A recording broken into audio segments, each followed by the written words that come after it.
Wanderers Remnant 2's third and final DLC, The Dark Horizon, comes out on September 24th, and with it comes an all-new archetype.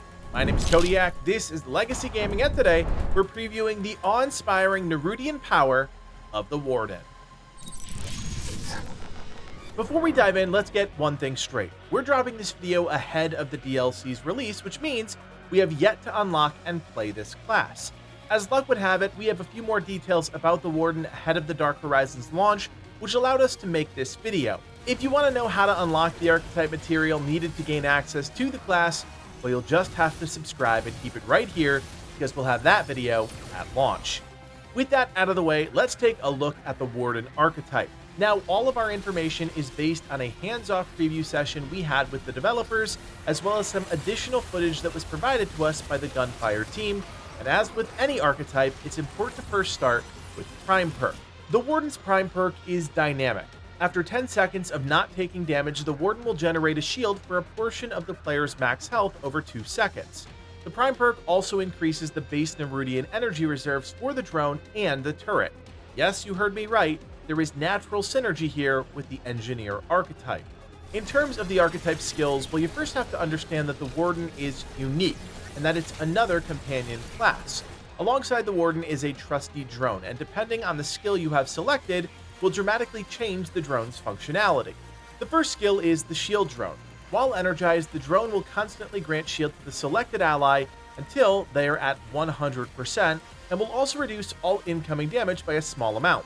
I should point out that the drone can be assigned to you or another member of your team. When assigned to a companion, the drone's actions transfer to them, so in this case, a shield drone would keep your ally shielded, not you. The second skill is the Heal Drone. This will constantly heal an ally until their health is fully restored, and passively grants a relic use speed buff. The final skill is Combat Drone. Designed to be a constant offensive presence, an energized combat drone attacks any threat near the selected ally.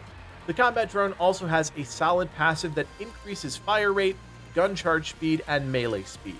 Fun fact, the combat drone also has 2 different attacks, a standard laser attack and a small AoE rocket. As you no doubt know, each of these skills will unlock as you level up the Warden, with Shield Drone being available at level 1, Heal Drone being available at level 5, and Combat Drone available at level 10. The Warden also comes with a new, unique trait called Barrier. This increases the effectiveness of shields that the Warden applies, which means that even when applying protection to an ally, they'll gain the benefit from this trait. Once your Warden is max level, this trait will also become available in the general pool of traits. Next, we'll take a look at the archetype's perks and bonuses as a level 10 Warden. The damage perk, Galvanize, increases all damage by 25% and grants 5% critical chance. The team perk is called Safeguard. The Warden's drone grants 1 stack of Bulwark and increases incoming healing effectiveness by 10% to its warded target. As a reminder, Bulwark is a damage reduction buff that can stack up to 5 times. Because the drone is essentially just giving you 1 free stack to whoever it's assigned to, consider this a 7% damage reduction buff to the ally under the drone's protection. The Warden's utility perk is Contingency. When the Warden's health drops below 25%, they gain a shield for 28.8% of their maximum health. This lasts for 10 seconds. While the shield is active, the Warden's movement speed is also increased by 15%. Contingency can only proc once every 30 seconds. Finally, the relic perk is called Energize. On relic use, the Warden gets a shield for 28.8% of the player's max health. Sadly, the effect can't stack with itself, but it does last for 10 seconds, and while active, any action that would consume Nerudian energy has no cost. This means that while under the effect of the relic perk, your drone and turret don't utilize any of their resources, essentially free casting for 10 seconds, or until the shield is popped by damage. Considering we're just looking at the Warden on paper, I thought it might be interesting to talk briefly about some of the potential synergies with other archetypes. As you know, dual archetypes allow you to blend 2 classes together for a slew of combined benefits, and with the Warden being so unique, it only made sense to play out a few theories. First is the obvious one, the Warden and the Engineer.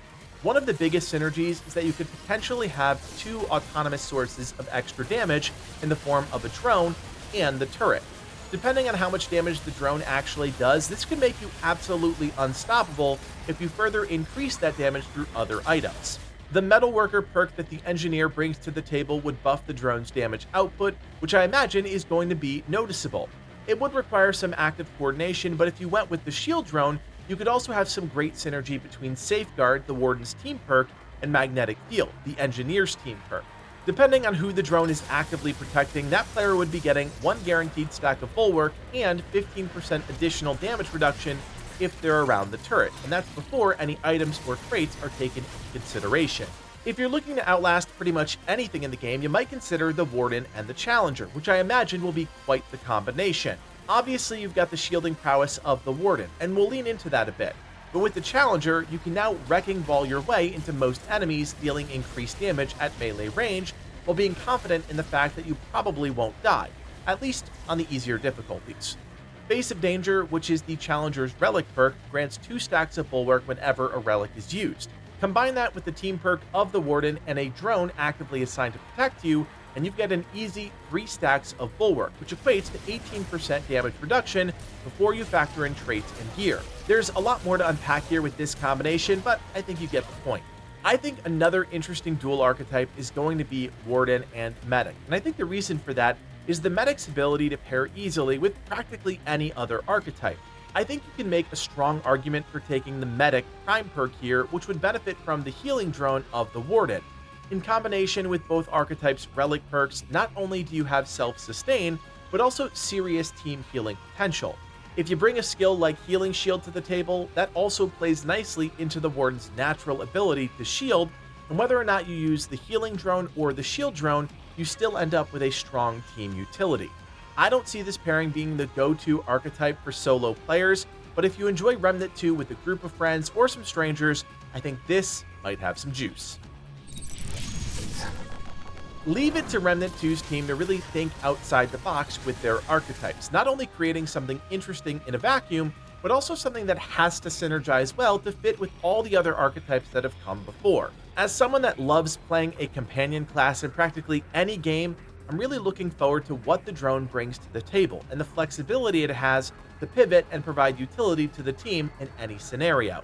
As I said before, our team will have a full guide on how to unlock the Warden when the DLC goes live, so be sure to drop a like on the video, and of course subscribe if you're excited to dive in or back into Remnant 2 when the Dark Horizon launches on September 24th. My name is Kodiak, and from everyone here at Legacy Gaming, thanks for watching, and play on.